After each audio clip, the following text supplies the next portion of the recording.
로마서 6장 말씀을 우리가 읽었는데요. 이 로마서 6장 말씀 이 내용이 5장도 그렇지만 우리가 로마서 핵심 구절이 뭐예요? 로마서 핵심 구절이 로마서 1장에 나오는 말씀이거든요. 1장 17절의 말씀인데 복음에는 하나님의 의가 나타나서 믿음으로 믿음에 이르게 하나니 오직 기록된 바 오직 의인은 믿음으로 말미암아 살리라 하는 말씀이 로마서 전체 중에 가장 핵심 구절이다. 이렇게 일컬어지고 있습니다. 오직 의인은 믿음으로 살리라. 그래서 로마서에서 끊임없이 강조하고 있는 게 믿음으로 의로워졌다는 거거든요. 따라하십시다. 믿음으로 의로워졌습니다. 다시 말하면 예수 그리스도를 믿음으로 말미암아 의롭다 칭함을 받았다는 거죠. 이거를 유식한 말로 이신칭의라고 얘기합니다. 이신칭의 이렇게 얘기하는데 이신칭의입니다.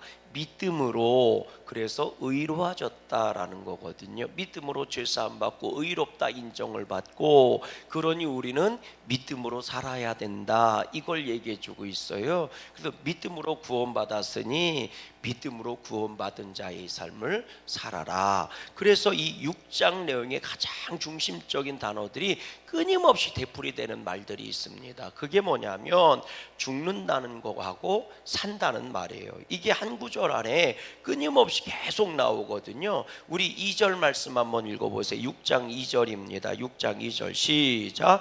그럴 수 없느니라 죄에 대하여 먹고 죽은 우리가 어찌 그 가운데서 더 살리요. 그러니까 죽는다와 살린다라는 단어가 두 번 또 나오잖아요. 또 읽어보세요. 뭐라고 돼 있나.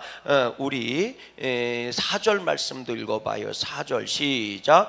그러므로 우리가 그의 뭐예요? 죽으심과 합하여 세례를 받음으로 그와 함께 장사되었으니 이는 아버지의 영광으로 말미암아 그리스도를 오히려 죽은 자 가운데서 살리심과 같이 그랬잖아요. 또 읽어보세요. 우리 8절도 읽어보세요. 시작. 만일 우리가 그리스도와 함께 죽었으면 또한 그와 함께 살 줄을 믿어라. 그러니까 단어가 죽는다라는 말하고 산다라는 말이 계속 반복되는 거예요. 10절도 보세요. 뭐라고 돼 있나. 시작. 그가 죽으심은 죄에 대하여 단번에 죽으심이요 그가 살아계심은 하나님께 대하여 살아계심이라. 그러니까요 의도적으로 이 로마서 6장에서는 죽는다라는 단어하고 산다라고 하는 단어가 끊임없이 반복되어 있어요. 예수님도 그렇게 하셨다는 거죠.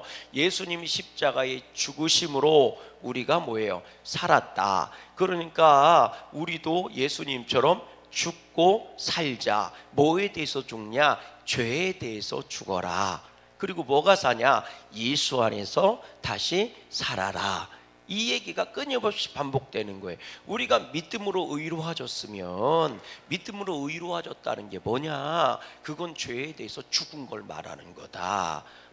바울이 얘기하는 것은 옛 생활은 죽어야 되는 거고 예수 안에서 새 생활을 시작해야 된다. 그러니 더 이상 죄인처럼 살지 말고 의인처럼 살아라. 그러려면 어떻게 해야 되느냐? 네가 죄에 대해서는 죽어야 되지 않겠느냐. 근데 왜 여전히 죄가 살아있니? 왜 죄 안에서 살고 있니? 믿음 안에서 의로움 안에서 살아야 되지 않겠냐. 그래서 예수와 함께 죽고 예수와 함께 살아라. 그래서 그 다음 말이 반복되는 게 합하여 함께 연합 이런 말이에요. 우리 3절 말씀 읽어보세요. 3절입니다. 시작. 무릇 그리스도 예수와 뭐하여 합하여 세례를 받은 우리는 그의 죽으심과 합하여 세례를 받은 줄 알지 못하느냐. 4절도 보세요. 그러므로 우리가 그의 죽으심과 합하여 세례를 받음으로 그와 함께 장사되었나니. 5절도 보세요. 만일 우리가 그의 죽으심과 같은 모양으로 연합한 자가 되었으면 또한 그의 부활과 같은 모양으로 연합한 자가 돼야 된다. 그러면서요 8절 만일 우리가 그리스도와 함께 죽었으면 또한 그와 함께 살 줄을 믿어라. 그러니까 계속 함께 합하여 연합이라는 말이 반복돼요. 그러면서 묻는 거예요. 너는 죄와 연합한 자냐? 아니면 예수님과 연합한 자냐? 어때요? 오늘 우리는 무엇에 연합해서 살아가고 있을까요? 오늘 우리들은 죄와 연합해서 살아가고 있을까요? 아니면 예수님과 함께 연합하여 살고 있을까요? 여기서 연합이라고 하는 말은요, 그냥 1 더하기 1은 2다 이런 뜻이 아닙니다. 여기서 연합이란 말은 생명 유기체를 말하는 거거든요. 하나로 연결되어 있다라는 것을 말하는 거예요. 하나로 합해졌다는 겁니다. 그래서 예수님이 죽고 사신 것처럼 너도 죽고 산다 이런 것을 말하는 거예요. 그래서 예수님이 의로운 길을 걸어간다면 너도 예수님과 함께 의로워졌으니 예수님에게 붙어 있으니 너도 의로운 길을 걸어가야 되는 게 합당하다 이렇게 얘기하는 거거든요. 여러분 오늘 우리가 하나님과 함께 살아가는 복된 믿음이 되기를 주의 이름으로 소망합니다. 오늘도 예수님과 연합하여 살아가는 복 있는 자가 되기를 주의 이름으로 소망해요. 그럼 그게 무슨 말이냐? 11절 말씀 같이 읽어보세요. 11절 말씀입니다. 시작. 이와 같이 너희도 너희 자신을 죄에 대하여 뭐하여? 죽은 자요 그리스도 누구 안에서? 예수 안에서 하나님께 대하여는 살아있는 자로 여길지어다. 그럼 예수님과 연합한다는 함께 산다는 얘기가 뭐냐? 예수님이 함께 죽고 산다는 얘기가 뭐냐? 그건 그리스도 예수 안에 사는 거예요. 그것은 그리스도 예수 안에 사는 겁니다. 그 얘기가 무슨 얘기예요? 예수님이 내 안에 들어오시고 나는 예수님 안으로 들어가고 주님이 내 안에 들어와서 나를 하나님의 자녀요 믿음의 백성 의로운 자가 되게 하셨으니 나도 예수 안으로 들어가는 거예요. 주님이 내 안에 들어오시는 건 믿음으로 단번에 들어오셨어요. 그리고 내가 예수님 안에 사는 것은 내 발걸음이 주님께 점점 가까이 가는 것을 말하는 거예요. 그건 순종의 삶입니다. 아멘으로 주님이 내 안에 들어오셨고 나는 순종함으로 주님 안으로 들어가는 거예요. 그래서 말씀이 내 안에 들어와 내 인생을 내 존재를 변화시킨 것이라면 이제는 말씀에 순종해서 살아가는 삶을 말하는 거예요. 그게 예수 안에 살아가는 겁니다. 주님이 내 안에 들어와 우리는 하나님의 자녀가 된 줄로 믿습니다. 그리고 이제 우리가 하나님의 자녀답게 살아가는 게 예수 안으로 들어가는 거예요. 그럴 때 그걸 믿음의 삶이다 이렇게 얘기하는 거거든요.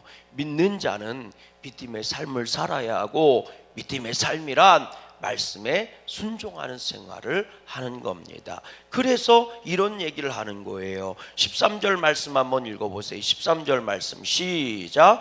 또한 너희 지체를 불의의 무기로 죄에게 내주지 말고 오직 너희 자신을 죽은 자 가운데서 다시 살아난 자 같이 하나님께 드리며 너희 지체를 무슨 무기로? 의의 무기로 하나님께 드리라. 지체라는 게 뭐예요? 이게 지체예요. 이 몸뚱아리가 지체 아닙니까? 손과 발이 지체예요. 이 몸뚱아리가 지체예요. 그러니까 뭐라고 얘기합니까? 믿음으로 산다는 것은 뭐를 말하는 거냐? 네가 불의의 무기로 사용되는 게 아니라 하나님의 뜻을 이루어가는 의의 무기로 사용된다는 거죠. 그러니까 이 손으로 하나님의 말씀에 순종해야 된다는 거예요. 이 손으로 악한 짓 하지 말고 이 발걸음으로 악한 길을 향해 걸어가지 말고 하나님의 말씀에 순종하는 길을 걸어가라는 거예요. 그래서 믿음으로 산다는 게 뭘까라고 바울은 얘기했을 때 네가 믿음으로 의로워졌다면 믿음의 사람답게 살아야 되지 않겠냐. 다시 말하면 예수님이 네 안에 들어오셨다면 너는 예수님을 나타내며 살아야 되지 않겠냐. 그게 믿음으로 의로워졌다는 뜻이다. 이렇게 이 바울은 6장에서 얘기하는 거예요. 그래서 계속 반복되는 말이 또 있어요. 그게 뭐냐면 종이라고 하는 말입니다. 너는 누구의 종이냐? 너는 누구의 종이야? 이렇게 묻고 있는 거예요. 읽어보세요. 뭐라고 돼 있나? 우리 5절 말씀 읽어보세요. 5절 말씀 시작. 우리가 알거니와 우리의 옛사람이 예수와 함께 십자가에 못 박힌 것은 죄의 몸이 죽어 다시는 우리가 죄에게 뭐예요? 종노릇 하지 아니하려 함이라. 종이라고 하는 말이 나오잖아요. 그러면서 계속 종이란 말이 반복됩니다. 읽어보세요. 우리 16절 말씀도 읽어보세요. 우리 18절 말씀도 읽어보세요. 18절입니다. 18절 시작.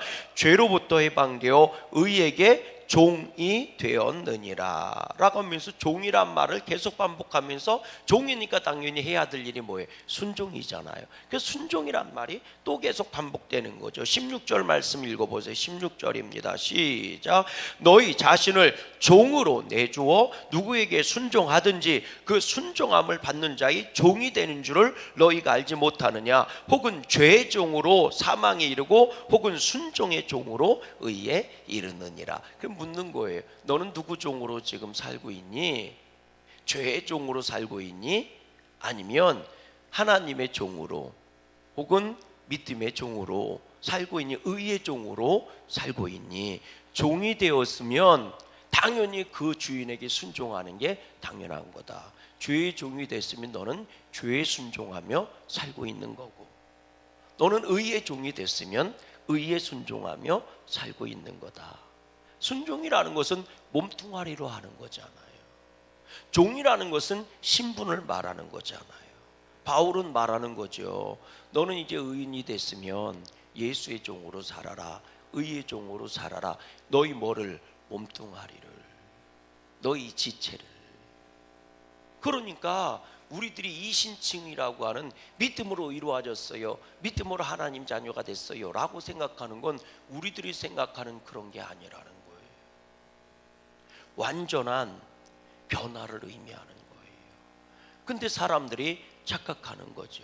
믿음으로 구원받고 믿음으로 이루어졌으니 믿음으로 천국 가는 거야 라고 생각하고요, 그 뒤에 내가 해야 할 일은 다 잊어버리고 내가 해야 할 일은 하나도 생각하지 않는다는 거죠. 아니요, 믿음으로 이루어졌으면 그 믿음으로 이루어진 증거가 따라오는 줄로 믿습니다. 그래서 여러분, 믿음은요, 우리가 행함으로 구원받는 게 아니라 믿음으로 구원받지만 믿는 자에게는 믿는 증거가 나타나는 거예요. 그래서 로마서 10장은 뭐라고 얘기해요? 마음으로 믿었으면 입으로 시인해야 된다는 거죠. 마음으로 믿어 의에 이르고 입으로 시인하여 구원을 얻는다고 선포하고 있는 겁니다. 오늘 우리들에게는 믿음으로 이루어진 증거가 얼마나 나타나고 있을까요? 오늘 하루가요, 예수님께 순종하는 삶이 됐으면 좋겠어요. 오늘 우리가 하나님의 자녀로 하나님의 말씀에 순종하며 살아가는 나로 말미암아 하나님의 믿음의 의가 드러나고 내 지체로 말미암아 의의 무기로 사용되어지는 열매가 맺혀졌으면 좋겠어요. 그래서 로마서 6장에서 바울은 5장부터 시작되는 거거든요. 이 주제가 5장, 6장, 7장, 8장까지 주어지는 주제가 그거예요. 너희가 정말 믿음으로 의로워졌다면 그에 합당한 열매가 나타나야 되지 않겠냐. 너희는 죄에 대해서는 죽은 자 아니냐. 그러니 의에 대해서는 산 자로 살아라.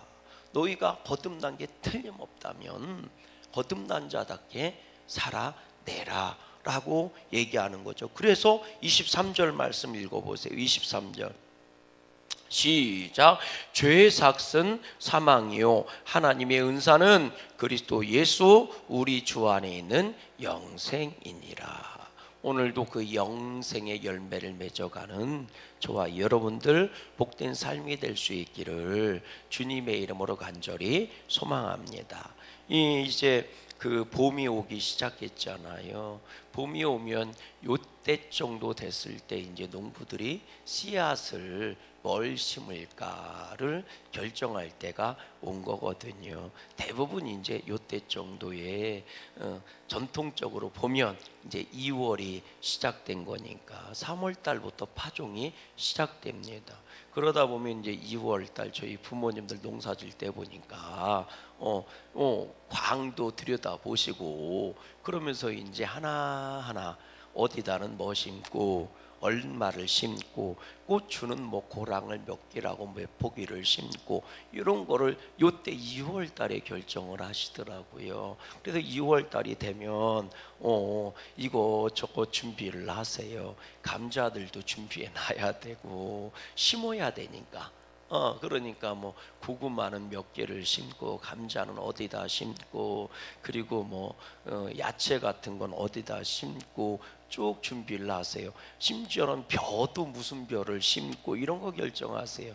그때는 악기바리도 있고 통일벼도 있고 그랬으니까 악기바리를 심고 뭐 통일벼를 심고 그러면서 아이 누구네 그 거기가 벼가 잘 됐으니까 뭐 벽시도 좀 얻어와야 되고 뭐 이런 거를 2월 달에 결정을 하시더라고요. 그래야 밭가리부터 어떻게 갈지가 결정이 나더라고요. 그래서 아버지하고 이제 어머니하고 두런두런 그런 얘기를 하시는 그런 소리를 들어요. 저는 농사를 안 져봤지만 딱 요때가 그때더라고요. 요때가 모판은 뭐 얼마를 해야 되고 뭐 이런 거 언제 모판을 써야 되고 몇 판을 뭐 만들어야 되고 뭐 이런 거 있잖아요. 그러다 보니까 옛날에 모판을 직접 길렀으니까 대나무 이렇게 해서 그런 것도 정비해 놓으시고 뭐 쭉 하시더라고요. 그게 2월 달이더라고 농사를 준비하는 거예요. 여러분 오늘 우리들도 한번 생각해 봐야 되지 않겠어요? 믿음의 씨는 어떤 거를 뿌릴까? 오늘은 나는 어떤 말씀에 순종하며 살아볼까? 할렐루야.